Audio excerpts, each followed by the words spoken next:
大家好，欢迎收听我们的播客。在这里，我们一起轻松、自然又有效地学习外语。很多人在学中文或者学其他外语的时候，都希望自己能发音很标准，说话很好听、很流利，像母语者一样。可是现实却告诉我们，这真的是一座不太容易爬的高山。大多数学习者在练习语调的时候，都会遇到困难，也常常会因为自己的发音而感到不自信。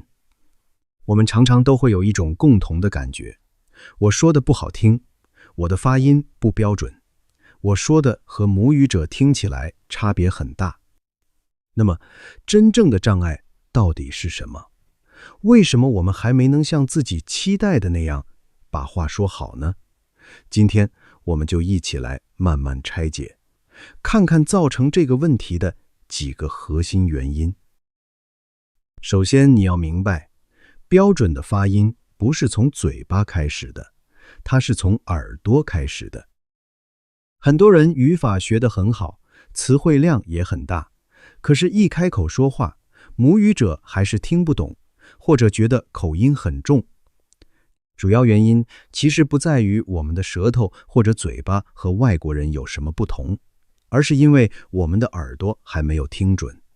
如果耳朵分辨不清声音，嘴巴就不可能把声音发准。为什么说听力是发音之母？学习语言的自然本质是什么？先看看小孩子是怎么学说话的。他们学说话的时候，并不会先学字母，也不会先学规则，他们只是听，一直听，大脑会自动把声音记录下来，然后去模仿。学外语也是一样，耳朵一定要先变敏感。当你的耳朵已经习惯了母语者的语调、语速和连读方式，舌头和嘴巴就会自动跟着去模仿、去调整。人的大脑在设计上是先通过听觉来接收信息，然后才把它转化成语言说出来。可是，在学习外语的时候，我们常常把这个顺序弄反了，先学读，先学写，所以很容易出现偏差。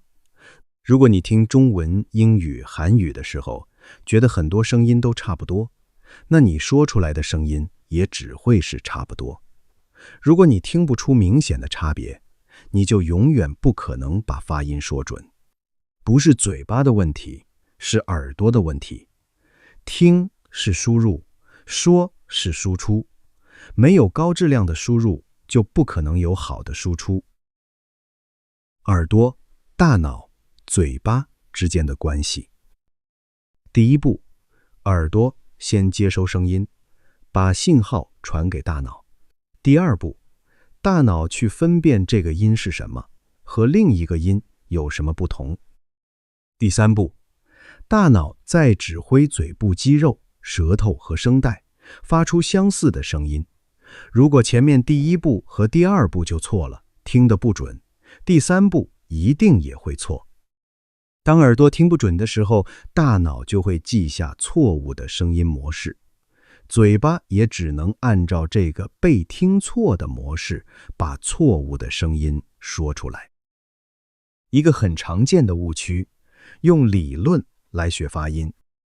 很多人一开始学外语就先学 IPA 音标表、口型示意图、教你舌头怎么放的视频，却忽略了最重要的一步，先大量去听。这就像学唱歌一样，如果你没有反复听过一首歌，你根本不可能把它唱出来。发音也是一样，它不是一种机械性的技巧，它是一种模仿声音的能力。而想要模仿，你必须先听得很熟。当听不准时会遇到的困难。第一，把外语声音翻译成母语声音的现象。当我们遇到一个新单词时，很容易下意识地把这个声音套进自己熟悉的越南语发音里。这是一个非常常见的错误，因为我们的耳朵在翻译外语的声音，而不是去接受一个完全新的声音。第二，听不出重音和语调。发音不只是把每个字母读准，还包括重音、语调和连读。如果没有仔细去听，你说话就会变得很平，像在念经，或者重音放错位置，就算每个字都读得很清楚，听的人还是会觉得难理解，因为旋律不对。母语者在听你说话时，并不只是听单个音对不对，他们在听的是句子的节奏、重音位置、语调的起伏、词与词之间的连接。这些东西只能通过听学会，书本教不了，音标表也教不了，只有你的耳朵能学会。改善发音的实用方法，怎样做到听得准，从而说得准？第一步，选择母语者发音的音频或视频，优先去听母语者的声音，而不是听越南人读外语。哪怕他们的发音已经很好，这会在思维方式和语言反应上带来非常关键的影响。第一，接收标准频率的声音。每一种语言都有自己独特的声音频率和音节系统，母语者天生就带有自然的语调、重音和节奏。多听母语者的声音，可以让大脑慢慢熟悉这种语言的音乐感，避免一直被母语的发音系统所影响。第二，学会自然的连读和变调。在真实交流中，母语者会经常连读、吞音，或者发生语音变化，比如中文里的三声变调。而越南人读外语时，往往会把每个字读得很分开，或者按书本规则来读。这样学习的人，一到真实环境中，就很容易听不出来那些自己明明学过的词。第三，吸收语言背后的文化和语境。母语者的声音里带着生活的气息，从他们用语调表达情绪，到使用口语词、习惯说法，都包含在声音里。听标准的母语发音，不只是学语言的外壳，更是在学习语言的灵魂和正确的使用语境。这也正是为什么在这个 YouTube 频道的所有视频里，我都会优先选择母语者的配音，而不是自己读，或者使用越南人的声音。我希望为大家创造一个更接近真实环境的语言沉浸氛围，让大家的耳朵从一开始就接触到最真实、最生活化的声音。当你一直用标准的录音来训练自己时，将来过渡到真实交流就不会是一种冲击，而会变成一种非常自然的延续。第二步，在脑中建立声音词典。在你还没急着开口说某个词之前，先把它多听几遍，多使用带发音的词典，听音频，看母语者是怎么说的。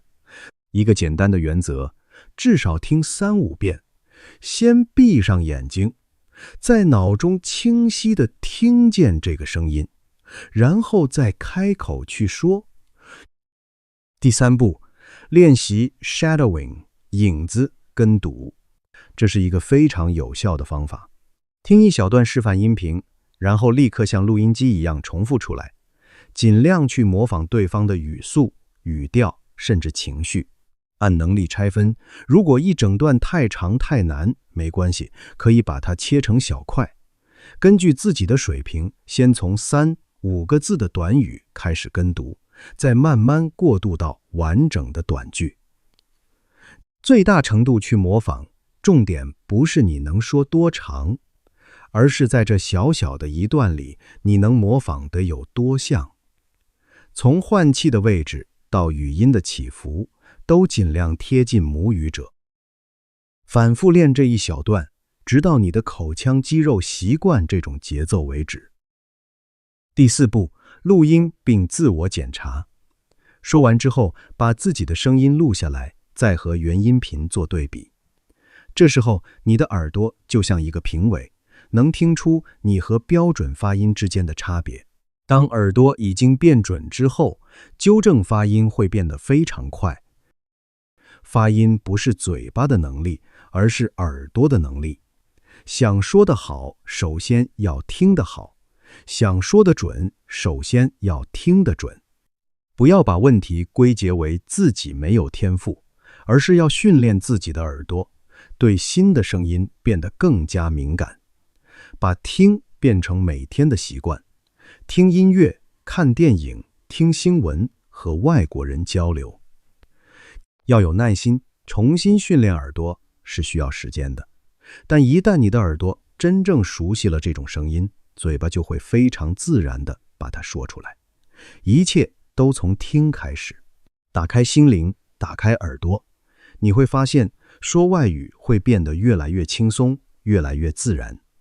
最后，我想送给大家一句话：追求进步，而不是追求完美。我们努力去听准，去做 shadowing， 是为了朝着像母语者那样好听的发音前进。可是，也要允许一些小小的偏差存在。标准发音是目标，但不要让过度的完美主义变成你的障碍。你知道吗？就连母语者之间也都有不同的地区口音。既然如此，我们又何必给自己施加绝对完美的压力呢？坦然接受这些小错误，在能力范围内慢慢去调整。毕竟，语言的本质是交流。